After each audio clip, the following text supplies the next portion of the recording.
After a few quite testing months in 2025, we finally come to a period of blessing, of ease and harmony. May 2025, I have good news for you. We went through Mars, Venus, Mercury retrograde, 2 eclipses, Saturn, Venus conjunctions, very intense influences in the last 3-4 months. But now we're gonna take a breath of fresh air and relief. As you can see, most of the transits and aspects between planets in May are harmonious, trines, sextiles. There are here and there a square, but it's very minimal compared to what we've been going through. We're like a soldier coming out of a battle. And we'll be, in the month of May, we'll be recuperating, improving. Things will start looking up. We're out of the hardest period of 2025.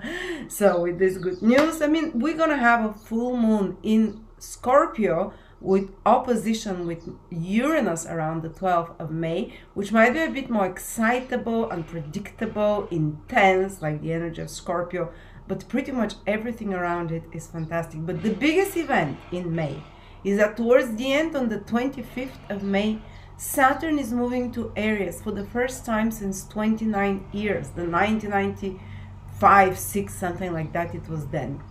In Aries again, and it will stay there for 3 months this year, and then 26 and 27, the whole 2 years it will be in Aries. So this video will focus on how Saturn, the bad big wolf of astrology, how you can tame it, how you can turn it into a loyal dog that will guard your back and to thrive through this period. So stay with me to see how Saturn will affect you. Actually, if you want to really dive into Saturn in Aries, I've created a 3-hour video plus around 40 pages PDF that covers absolutely every possible influence of Saturn in Aries. Say if you have Venus in Gemini, Saturn will try sextile it, or if you have Libra, Jupiter, Saturn will oppose it, or if you have Cancer, Moon, Saturn will square it. What are the influences on a personal level, with many real life stories and remedies and how to overcome it and how to do the best out of it. Just $12. Check it out. I always try to be as affordable as possible. But now let's begin. I'm excited. Pisces, Sun, Moon, or Rising, May 2025. Pisces, a lot of the pressure is leaving from you. This is good, till now there was Mercury retrograde, Venus retrograde in your sign, the North Node, Saturn, Neptune. Well, I'm here to tell you that the cloud starts dispersing from the month of May over your head. Saturn is leaving towards the end of May, but is leaving your sign, and you feel in June, July, and August like a breath of fresh air, like a heaviness has been removed from you, like you've done a job and now you a well-deserved break or seeing the results of it.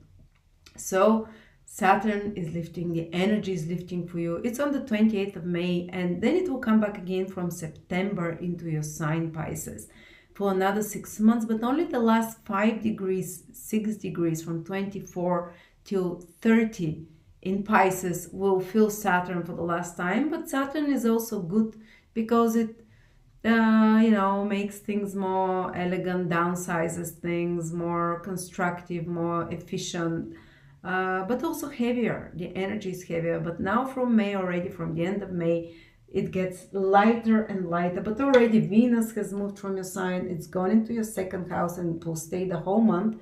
In your second house should improve financially for you in some way, support from family as well. Your self-worth should improve. Maybe even you can, because your self-worth improve, it can reflect in that you dress yourself better, that your face looks better. The second house rules the face. It's a great time for any corrective or beautifying for the face procedures. For the teeth is the second house. For learning new recipes to eat, visiting good restaurants, because the second house is food as well. Venus there says you're gonna enjoy it. For any financial transactions, for any financial decisions, is also good time and positive time with Venus in your second house. And Mars is the whole month in your 6th house, another house of material things, which is work, duties, responsibilities. Mars loves being in the 6th house. It will give you this fire to get things done, to tick off things from your to-do list, your errands, to get them done quickly, to tackle things that are usually not so pleasant, but you have the energy, like if you have to clean, to organize something, to repair something, to do the hard work behind the scenes that no one is like the cleaner work, the hard work of the the help of the craftsman in a sense. And you can get a lot done with Mars in the 6th house. And so it's good month for anything material, work, job, career, to be more proactive at your job. If some project at your work was delayed, now you're going to start. And Mars was retrograde in your 6th house in 6 months ago, something 5 months ago. So now you can 4 months, 5, yeah. So now you can see, for example, the completion of a work project or the completion of some health issue if you had Mars in the 6th house can be going away, or the completion of some complicated situation with job, with work, with workmates, and seeing the results. Maybe you've transformed somehow your work, your job, that now you start reaping the rewards of it, that Mars is moving forward into your 6th house. And then, as I said, there is a full moon in your 9th house, Scorpio full moon on the 12th of May. There is a Scorpio full moon every May, basically. So nothing new under the sun, but it illuminates that area of your horoscope, which is a very lucky area. It's a lucky 9th house.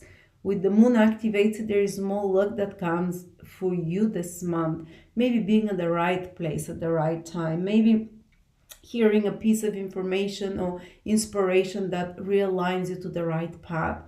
Maybe having a conversation that is illuminating for you. Maybe even some trip. The 9th house is in the middle of the month. Some trip that can happen. 9th house is foreign places, trips. Or maybe a place of something educational as well.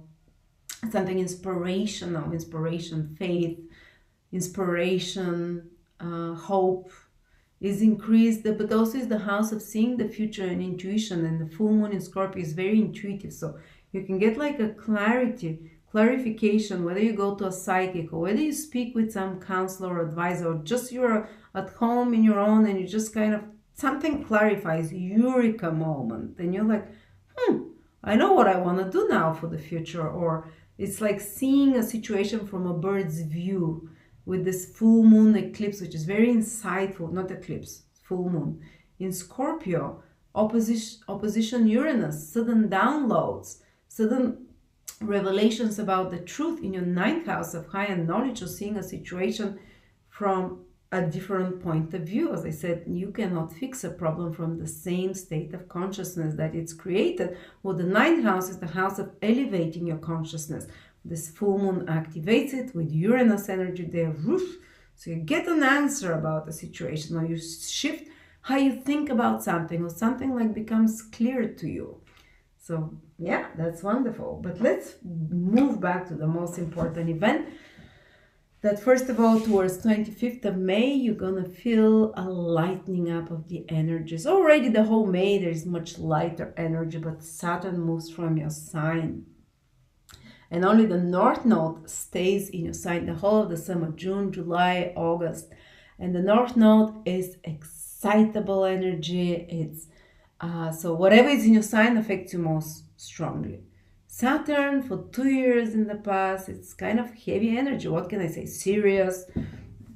Some of you might have really gotten it together, organized themselves, become more serious. But it's also heavy because Saturn naturally lowers the vibration of things, less energy, less makes people more cautious.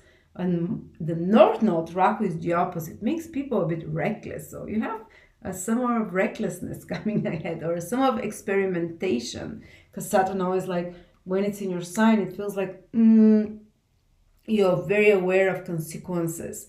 And Saturn If you do something wrong, Saturn with the ruler slaps you. Doesn't give you any leeway to be a bit naughty. And Rahu is the master of naughty. The North Node is the master of, let's do something wild. Let's do something, you know, that I haven't done for a while, or that I've never done. Rahu wants something new, so definitely you'd be more, you know, more willing to take chances, to try new things. And you won't be so quickly, like karma's not gonna bite you so quickly, even if you do something wrong. But yeah, with Rahu, you always have to be careful not to overstep too many things. But yeah, there's definitely more zest, more. Rahu carries the energy of spring, of excitement for the whole summer, of newness, of confidence, you know, as well, and temptation. Rahu is temptation. But Saturn going into your second house for 3 years. Okay, 3 months first in 2025, and then 2 more years, 26, 27. Bookmark this video so you can watch it again down the line, because I'll never talk about Saturn in the second house in Aries again. So maybe you need this information for the future. So what is in, it's actually good because Saturn in the next 3 years wants you to audit and to like have a better grasp and control of your finances. Saturn does well in another Earth house, which is about practical material things. I just went through Saturn in the second house, guys, in the next 2.5 years. Yes, indeed, finances can be a bit less than normal. But if you've been responsible with finances, with your financial situation till now, if you have money for rainy days, if you've been, you know, kind of doing the right things when it comes to your finances, it's not going to hit you bad. For me, it was that over the last 2.5 years, my finances, my income went half. I haven't been working as much, and it's just the whole financial situation. But because I've been responsible before that, it didn't hit me bad, you know. It might be half, but it's much better than many people, so it's been great. Plus we were saving for real estate, and Saturn in the second is about saving, you know, being conservative with your money, or being kind of, you know, instead of spending. Saturn doesn't like wastefulness. So when Saturn goes into your second house, it tells you, let's audit your financial situation. If you are neglectful with your finances, if you're irresponsible, if you haven't put a strong foundation for yourself financially in the previous years, then it can be tough financially. But a lot of people, they've been good, and they just like, okay, we need to save for real estate, or to build another room in the house, or I'm saving for something else. So good time for saving. And to be honest, I save just as much as I've saved other years.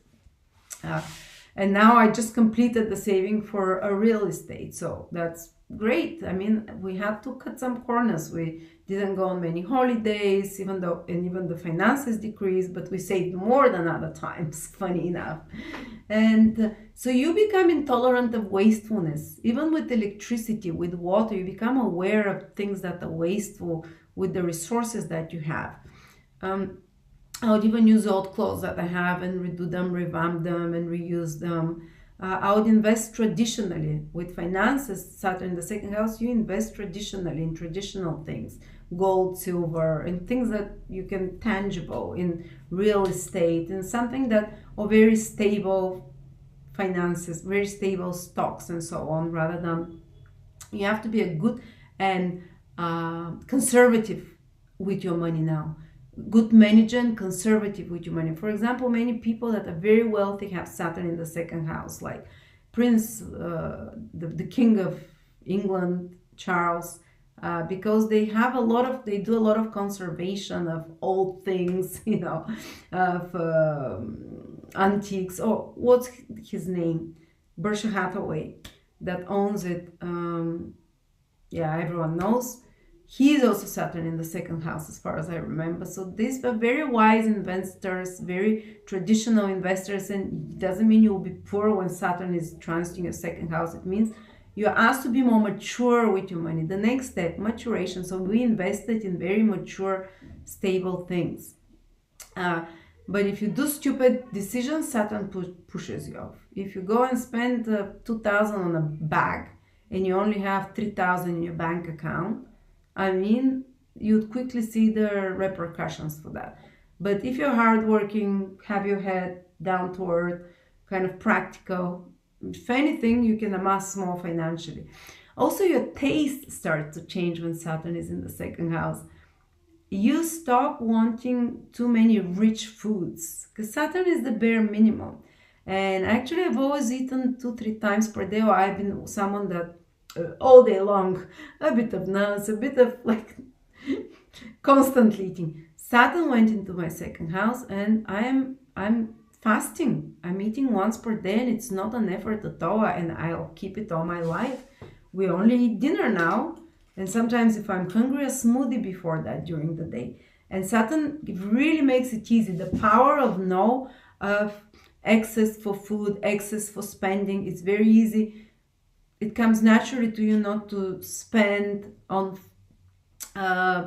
luxuries or kind of waste your money on things that are not enduring, that on immediate gratification. And it's very powerful, very strong to say no to the other immediate gratification of the second house, like food and whatever you put in your mouth. So it's been fantastic. I loved Saturn in the second house.